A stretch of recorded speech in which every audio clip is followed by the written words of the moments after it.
안녕하세요. 오늘도 식사 시간 전에 잊지 않고 당뇨약 챙겨 드셨나요? 매일 시간에 맞춰 약을 먹고 주사를 맞는 일이 얼마나 번거롭고 힘든 일인지 제가 잘 알고 있습니다. 정말 애쓰고 계십니다. 그런데 참 이상하고 답답한 노릇이 하나 있죠. 병원에서 시키는 대로 약도 꼬박꼬박 먹고 나름대로 밥 양도 줄인다고 줄였는데 식사 후에 혈당을 재보면 수치가 훅 하고 올라가 있을 때 말입니다.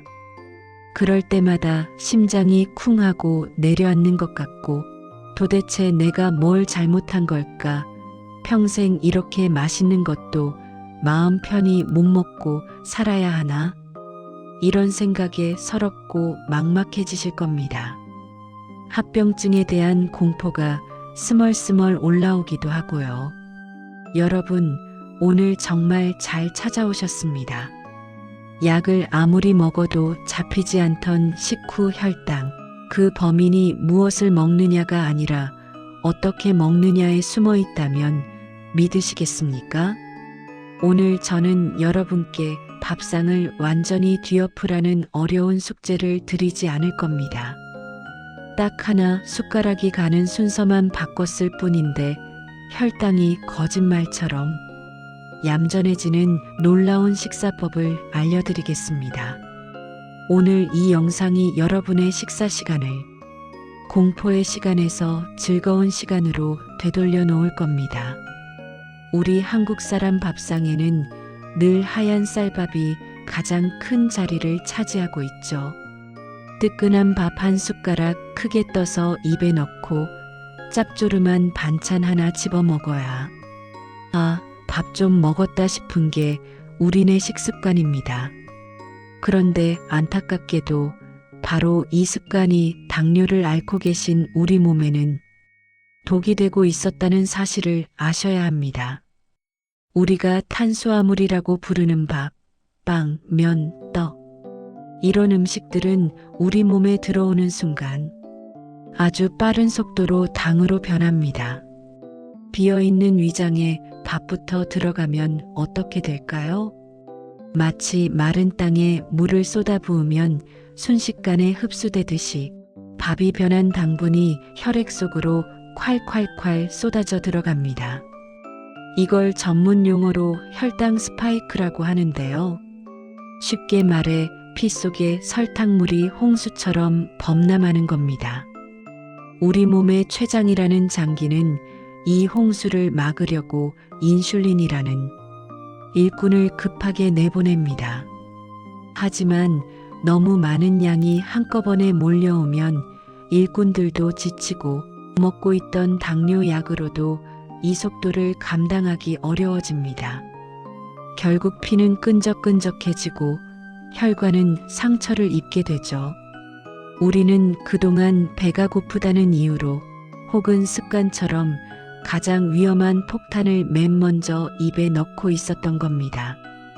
약이 효과가 없었던 게 아니라 우리가 약이 일할 틈을 주지 않았던 것이죠.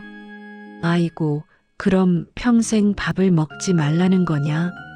하고 화가 나실 수도 있습니다. 절대 아닙니다.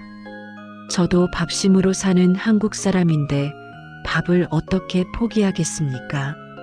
제가 오늘 제안하는 방법은 맛있는 밥을 포기하는 것이 아니라 가장 나중에 먹어서 우리 몸을 속이는 아주 영리한 작전입니다.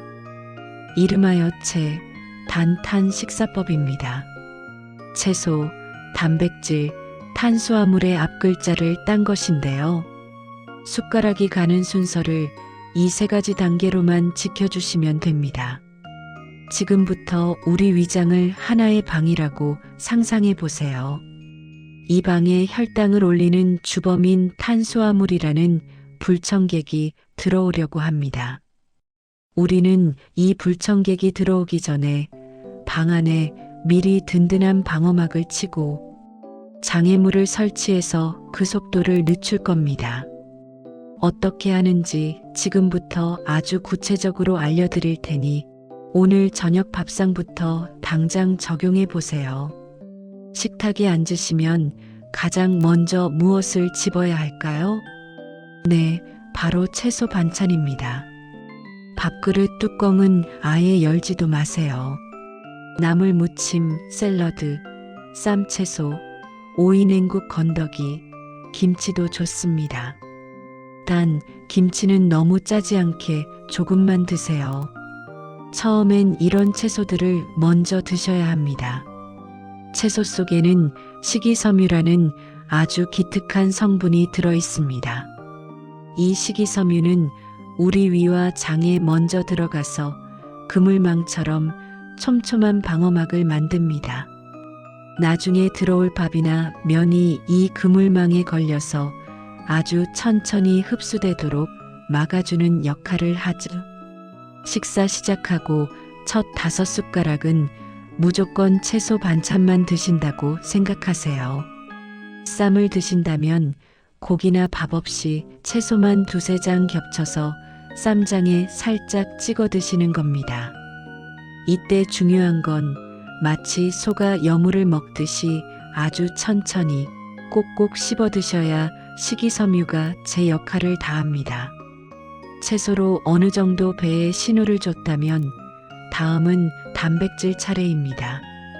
밥상 위에 올라온 생선구이, 계란찜, 두부조림, 불고기 같은 반찬들이 주인공입니다.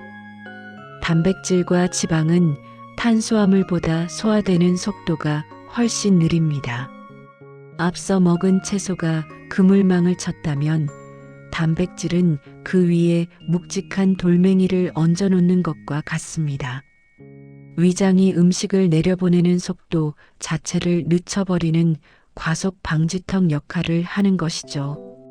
게다가 단백질을 섭취하면 우리 뇌는 이제 배가 좀 부르네 하고 착각하게 됩니다.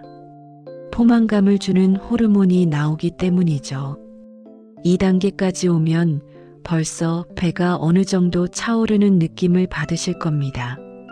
생선 한 토막을 다 발라 먹거나 계란찜 반 그릇을 2단계에서 드세요. 여전히 밥에는 손대지 않는 것이 핵심입니다. 자, 드디어 기다리시던 밥을 먹을 차례입니다. 채소와 단백질로 이미 위장은 절반 이상 차 있고 혈당이 급격히 오르는 길목은 든든하게 막혀 있는 상태입니다.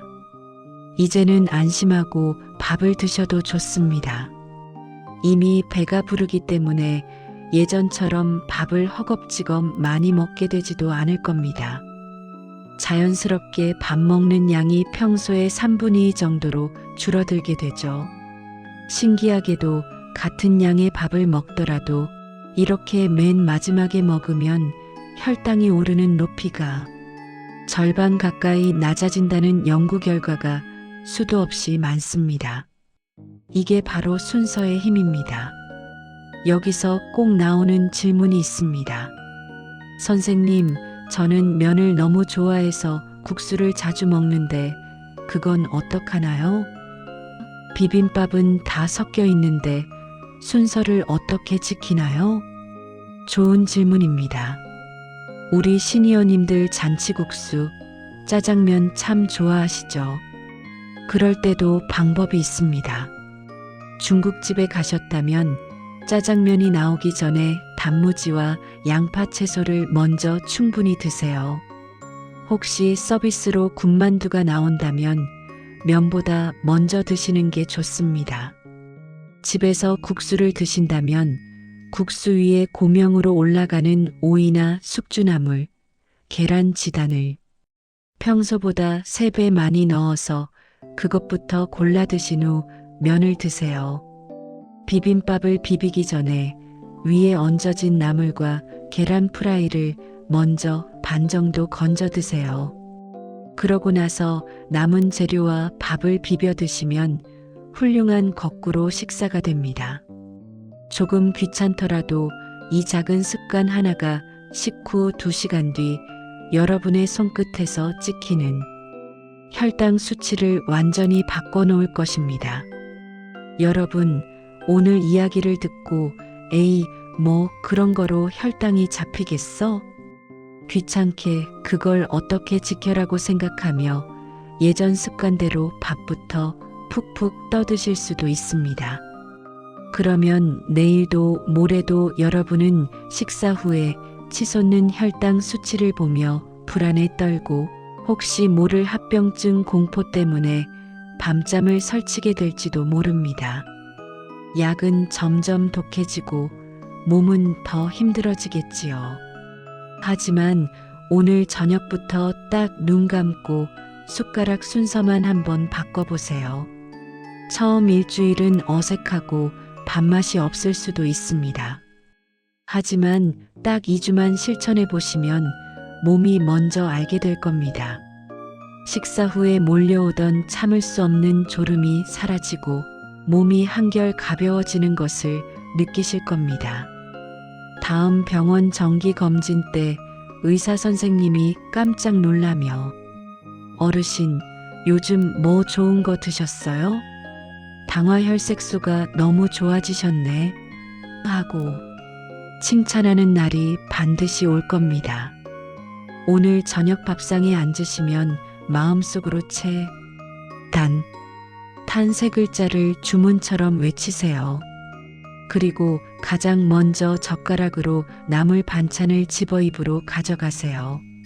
그 작은 행동 하나가 여러분의 건강한 노후를 지키는 가장 강력한 무기가 될 것입니다. 여러분의 건강하고 맛있는 식사 시간을 진심으로 응원합니다. 오늘 내용이 도움이 되셨다면 주변에 당뇨로 고생하는 친구분들께도 꼭 알려주세요. 감사합니다.